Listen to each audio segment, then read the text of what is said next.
اللہ تعالیٰ کے یہاں تعداد اور نمبرز یہ کوئی میٹر نہیں کرتے۔ اللہ کے دین کو حاصل کرنے والا کسی علاقے میں کوئی ایک ہی ہو، اس کی کتاب کی اہمیت کو سمجھنے والے چند ہی ہوں، زندگی کے مقصد کو پانے والے تھوڑے ہی ہوں، اس سے کوئی فرق نہیں پڑتا۔ ایک لمبا عرصہ حضرت نوح علیہ السلام نے گزارا، کئی سو سال، 950 سال سے زیادہ، 83 لوگوں نے ان کی اس پیغام کو سمجھا۔ اور قرآن پاک نے بھی انسانوں کو یہی دعوت دی کہ دیکھو، دنیا کے اندر سب سے زیادہ اپلائی ہونے والی تھیوری ہے فالو دی فالوورس، دوسروں کو دیکھ کے چلو، جو دوسرا کر رہا ہے اس کے پیچھے بھاگو، خود جو آپ کر رہے ہیں اس کے پاس آپ کا کوئی ریزن نہیں ہے، بس دوسرے نے دیکھا دوسرا بھاگ رہا ہے ادھر بھاگ پڑے، دوسرا مٹیریل کے پیچھے بھاگ رہا ہے آپ ادھر بھاگ پڑے، دوسرا آرام طلبی کے پیچھے بھاگ رہا ہے آپ ادھر بھاگ پڑے۔ قرآن پاک نے اس کا الٹا دعوت دی ہے، فرمایا قوموا للہ مثنی وفرادا ثم تتفکروا ما بصاحبکم من جنہ۔ بھیڑ کو مت دیکھو، بھیڑ آرام طلبی میں جا رہی ہے، بھیڑ اپنی خواہشات کو پورے کرنے میں لگی ہے، بھیڑ نقد سودا چاہتی ہے۔ کیا؟ نقد سودا چاہتی ہے، وہ چاہتی ہے کہ عمل کریں اور ساتھ میں اجر ملے، حالانکہ یہ دنیا دارالعمل ہے، دارالجزا نہیں ہے۔ دنیا آرام چاہتی ہے، دنیا جلدی کا فائدہ چاہتی ہے۔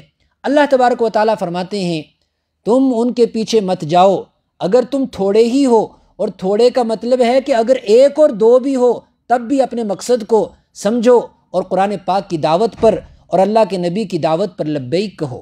وہ کیا ہے؟ قومو، اٹھو، للہ، اللہ کے لیے، مثنا، دو دو، وفرادا، اور ایک ایک، ثم تتفکروا، پھر اس بات پر غور کرو، ما بصاحبکم من جنہ، کہ تم میں سے جو ساتھی تمہارے درمیان آئے، جو تمہارے درمیان پیغمبر آئے، حضرت رسول اکرم صلی اللہ علیہ وسلم، نعوذ باللہ وہ پاگل اور دیوانے نہیں تھے۔ یہ قرآن پاک کی آیت ہے۔ اس لیے یہ سمجھنے والے کہ یہ قرآن، اس قرآن کا پیغام، رسالت کا پیغام، یہ کوئی دیوانہ پن نہیں ہے، کوئی پاگل پن نہیں ہے، یہ اگر تھوڑے بھی ہوں گے، ایک اور دو بھی ہوں گے، تب بھی وہ اپنے رب کی بارگاہ میں کامیاب شمار کیے جائیں گے۔ اور جو بھیڑ ہے، بھیڑ جس طرف جا رہی ہے وہی راستہ صحیح ہو یہ ضروری نہیں ہے۔ اس لیے آپ اگر تعداد میں کم بھی ہیں تو یہ اللہ کا شکر ادا کرنا چاہیے کہ اللہ تعالیٰ نے منتخب کر کے آپ کو اپنے قرآن پاک کو سننے کے لیے چند منٹ کی توفیق دی ہے۔ اور ابھی بیچ میں بات آئے گی، میں نے عرض کیا تھا کہ سورہ بقرہ کے ابتدا میں اللہ تعالیٰ نے بنی اسرائیل کی ان برائیوں کا ذکر کیا جو اس امت کو نہیں دہرانی ہے، اس لیے قرآن نے پرانی، حالانکہ وہ گزر چکی ہے قوم، لیکن اس کی بیماریوں کو قرآن پاک نے ذکر کیا ہے۔ بڑی بیماریوں میں سے ایک یہ تھی کہ وہ اللہ کی نعمتوں کی قدر نہیں کرتے تھے، اور ہمیں اللہ نے سب سے بڑی نعمت کیا دی؟ قرآن پاک۔ اگر قرآن کی ناقدری ہوگی، گویا کہ بالکل اسی طریقے سے جس طریقے سے بنی اسرائیل نے ناقدری کی، اور اللہ تعالیٰ نے اس ناقدری پر، اپنی کتاب کی ناقدری پر انہیں کیا نام دیا؟ گدھے۔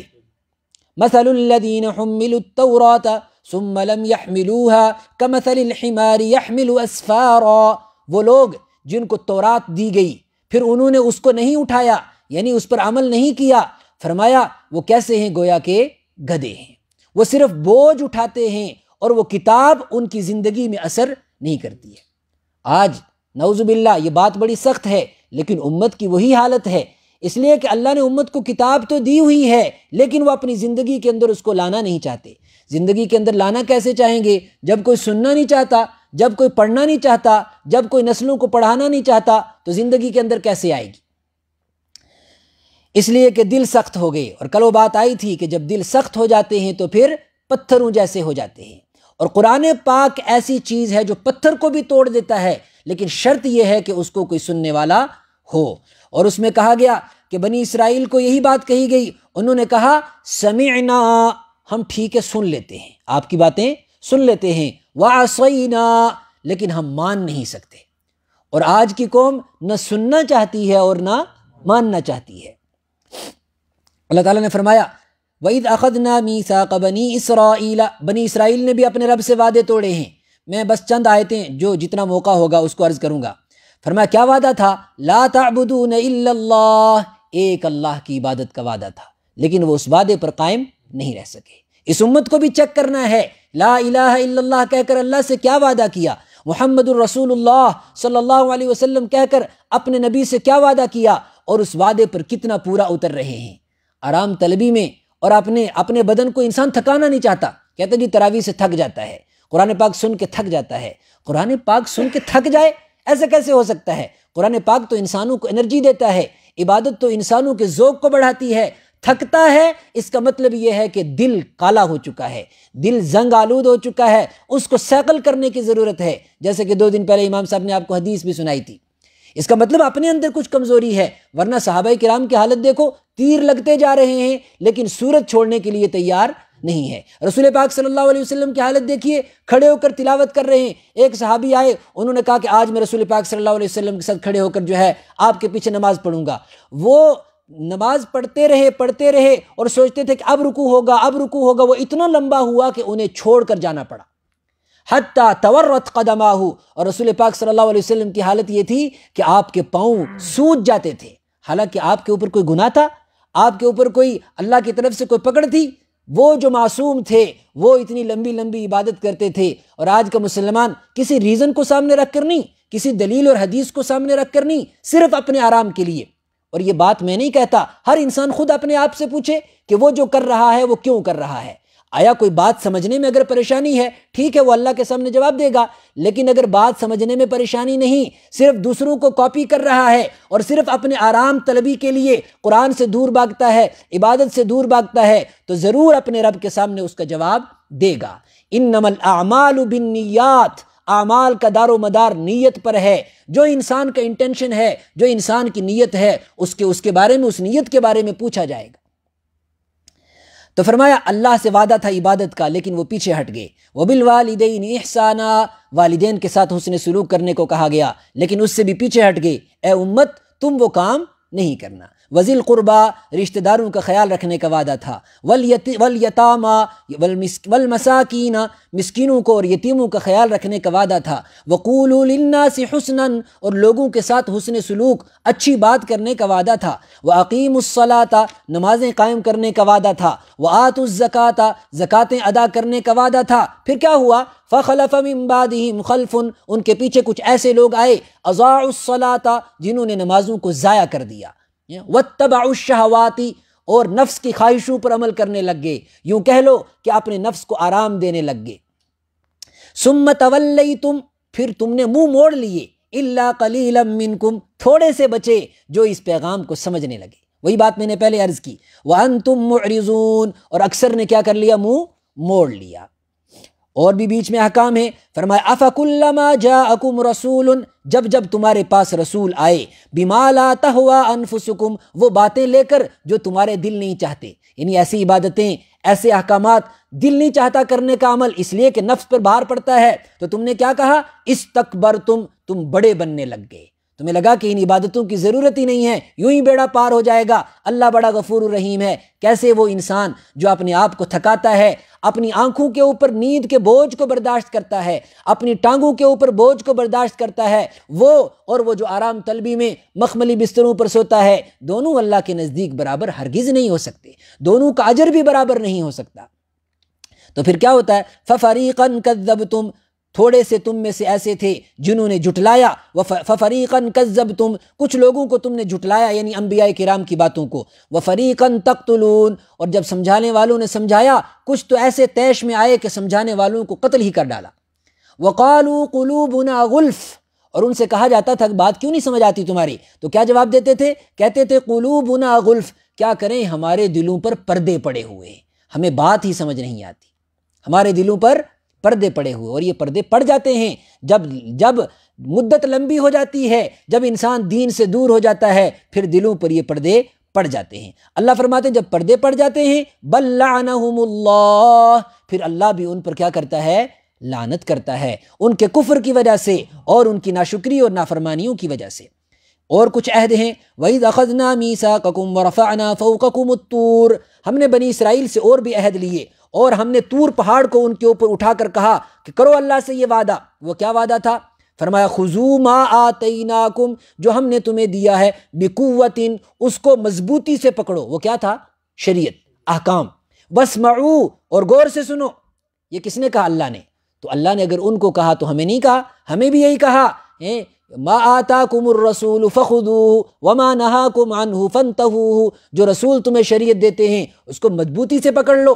اور آج آپ نے آیت سنی واعتصموا بحبل اللہ جمیعا، اکٹھے ہو کر اللہ کی رسی کو مضبوطی سے پکڑو. اور قالوا انہوں نے کہا سمعنا، ہم نے سن تو لیا، وعصینا لیکن ہم مانتے نہیں ہیں. وَلَمَّا جَاءَهُمْ رَسُولٌ مِّنْ عِنْدِ اللَّهِ، جب ان کے پاس اللہ کے رسول آئے تو پھر کیا ہوا؟ نَبَذَ فَرِيقٌ مِّنَ الَّذِينَ أُوتُوا الْكِتَابَ، اور وہ لوگ جن کو کتاب دی تھی، کتاب اللہ کی کتاب کو، وَرَاءَ ظُهُورِهِمْ، اپنی پیٹھ کے پیچھے ڈال دیا، کوئی اہمیت اس کو نہیں دی. یہ ان لوگوں کے کام ہیں. پھر کس میں لگ گئے؟ ظاہر سی بات ہے جو اللہ کے دین سے دور جائے گا، اللہ کی کتاب سے دور جائے گا، اس کو کوئی اس سے اچھی چیز ملے گی اور نہیں ملے گی. تو وہ لوگ بھی اس سے ہٹے تو کن چیزوں پر گئے؟ میوزک پر، گانے بجانے پر، موسیقی پر. اور بنی اسرائیل تو جادو کی طرف چلے گئے. انہوں نے کہا یہ کام کرو، جادو والے کام کرو، فلانے کو لڑاؤ، فلانے کو ہٹاؤ، اور فلانے کے رشتے کے اندر دراڑیں ڈالو، جادو کے کاموں میں لگ گئے. تو قرآن پاک نے وہ جادو کا بھی تذکرہ کیا، کیسے فضول کاموں میں وہ لگے، کیسے کاموں میں انہوں نے اپنی زندگی کو برباد کر دیا. وقالوا، اور ایک ان کو پھر دھوکہ بھی رہا. فرمایا اس امت کو بھی وہ دھوکہ نہ ہو جائے، کیونکہ اس امت کی بڑے فضائل آئے ہیں آیتوں کے اندر، احادیث کے اندر. فرمایا اس قوم کی طرح دھوکے میں نہیں آنا کہ بغیر عمل کے بڑے ہونے کی وجہ سے تم یوں ہی جنت میں چلے جاؤ گے. ہم فلانے نبی کی امت میں ہیں، اس کی سفارش پہ چلے جائیں گے. ان کی سفارش بھی تب ملے گی جب سفارش کے حقدار بنو گے. وہی دھوکہ ان کو ہوا. انہوں نے کیا کہا؟ انہوں نے کہا لن يدخل الجنت الا من كان هودا او نصارى، جنت میں تو صرف یہودی جائیں گے. اور عیسائیوں نے کہا صرف عیسائی جائیں گے، اس لیے کہ ہم تو موسیٰ علیہ السلام کی قوم ہیں. اور عیسائیوں نے کہا ہم تو عیسیٰ علیہ السلام کی قوم ہیں. اور اللہ نے فرمایا اگر ایسی بات ہے تلک امانیہم، یہ تمہارے خواب خیال ہیں کہ کسی کے بلبوتے پر تم جنت میں چلے جاؤ گے. ہاتو برہانکم، تمہارے پاس اس کی کوئی دلیل ہے کہ کسی نبی کی امت میں پیدا ہونے سے تم یوں ہی جنت میں چلے جاؤ گے؟ ہاتو برہانکم، ہرگز ایسا نہیں ہو سکتا، تمہیں تمہارے اعمال کو لے کر آنا پڑے گا. ایک دو آیتیں اور سنیں گے. وَلَن تَرْضَىٰ عَنْكَ الْيَهُودُ وَلَا النَّصَارَىٰ، اب یہاں سے یہودیوں سے، نصرانیوں سے رخ کو پھیر کر امت کی طرف، اس امت کی طرف کلام کا رخ پھیرا جا رہا ہے. اور فرمایا جا رہا ہے اے میرے محبوب صلی اللہ علیہ وسلم، دیکھو یہ یہودی اور نصرانی پورے اس بات کے لے کر، اس بات کا ارادہ پختہ کر کے بیٹھے ہیں کسی طریقے سے مسلمانوں کو یہودیوں اور عیسائیوں جیسا بنا دیں، اپنے عقیدے میں لے آئیں، اپنے کلچر اور اپنی تہذیب میں لے آئیں. اس سے ہوشیار رہیے. لیکن یہ کس کو باخبر کیا جا رہا ہے؟ ایڈریس کس کو کیا جا رہا ہے؟ رسول پاک صلی اللہ علیہ وسلم کو. حالانکہ آپ کے بدلنے کو خطرہ تھا؟ بالکل نہیں تھا. ہمیں سنایا جا رہا ہے کہ جب ہم اپنے محبوب کو سنا رہے ہیں تو آپ کے واسطے سے پوری امت کو سنا رہے ہیں. کیا؟ وَلَن تَرْضَىٰ عَنْكَ الْيَهُودُ وَلَا النَّصَارَىٰ، یہ یہودی اور عیسائی کبھی آپ سے خوش نہیں ہو سکتے. وہ کب خوش ہوں گے؟ حَتَّىٰ تَتَّبِعَ مِلَّتَهُمْ، یہاں تک کہ آپ ان کے کلچر، ان کی تہذیب اور ان کے سلیقے، ان کی زندگی گزارنے کے طریقے، تم سب کچھ ان کا فالو نہ کرنے لگ جاؤ. جب تم ان کا سب کچھ فالو کرنے لگ جاؤ گے تو وہ تم سے محبت کرنے لگیں گے. چوتھے بارے میں انشاءاللہ مضمون تفصیل سے آئے گا، وہاں عرض کیا جائے گا. پھر ایک حسین کردار حضرت ابراہیم علیہ السلام کا قرآن نے پیش کیا کہ اے ایمان والو، تم یہودیوں اور نصرانیوں کو نہ دیکھو، تمہیں اگر بننا ہے تو حضرت ابراہیم علیہ السلام جیسا بنو کہ ان کے صدقے میں تمہیں دین ملا ہے. اور کیسا دین؟ جب انہوں نے بیت اللہ کی تعمیر کی، حضرت اسماعیل علیہ السلام اور حضرت ابراہیم علیہ السلام نے مل کر وہاں پر کچھ دعائیں مانگی. وہ دعائیں دراصل ہمارے لیے پوری شریعت ہیں. اگر وہ دعا حضرت ابراہیم کی دعا کی برکت سے ہمیں اللہ نے یہ کتاب دی، آپ کی دعا کی برکت سے ہمیں اللہ نے رسول پاک صلی اللہ علیہ وسلم کی امت میں پیدا کیا، اور رسول پاک صلی اللہ علیہ وسلم جیسی عظیم نعمت اس امت کو نصیب ہوئی. میں صرف ایک بات اس کی عرض کروں گا. فرمایا حضرت ابراہیم علیہ السلام نے دعا مانگی، 3-4 دعائیں ہیں وہاں پر ہے وَبْعَثْ فِيهِمْ رَسُولًا مِّنْهُمْ، اے اللہ یہ میں نے گھر بنا دیا تیرا، لیکن اب اس کا امام چاہیے. کیسا امام؟ یتلو علیہم آیاتک، ایسا امام چاہیے جو تیری آیتیں لوگوں کو پڑھ کر سنائے. یہ مقصد ہے، یہ مقصد ہے رب کے گھر کا، عبادت گاہوں کا.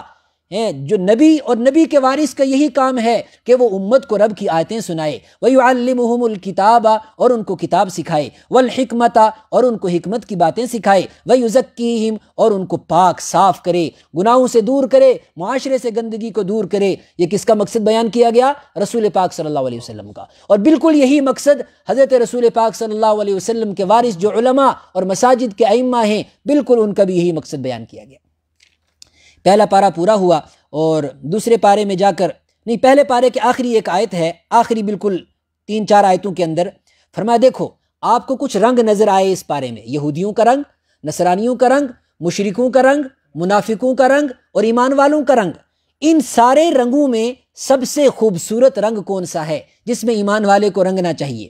فرمایا فَإِنْ آمَنُوا بِمِثْلِ مَا آمَنْتُمْ بِهِ فَقَدِ اهْتَدَوْا۔ ساری دنیا کے انسان یہ سن لیں کہ رسول پاک صلی اللہ علیہ وسلم کے صحابہ جس طریقے سے ایمان لائے ہیں، جیسے آپ نے اپنے نبی، جیسے صحابہ نے اپنے نبی کی ایک ایک ادا کو محفوظ کر کے ان پر جان نچھاور کی ہے، ان کی کتاب کو اپنی زندگی کے اندر بسایا ہے، اگر آنے والی امت اس ٹریک پر چلتے ہوئے اپنی زندگی کو صحابہ کی زندگی سے جوڑے گی تو کامیاب ہوگی، اور اگر نہ جوڑ سکی تو ناکام ہوگی۔ اور اسی رنگ کا نام ہے اللہ کا رنگ، اللہ کا رنگ، اس کو اللہ نے فرمایا صبغۃ اللہ، یہ ہے اللہ کا رنگ۔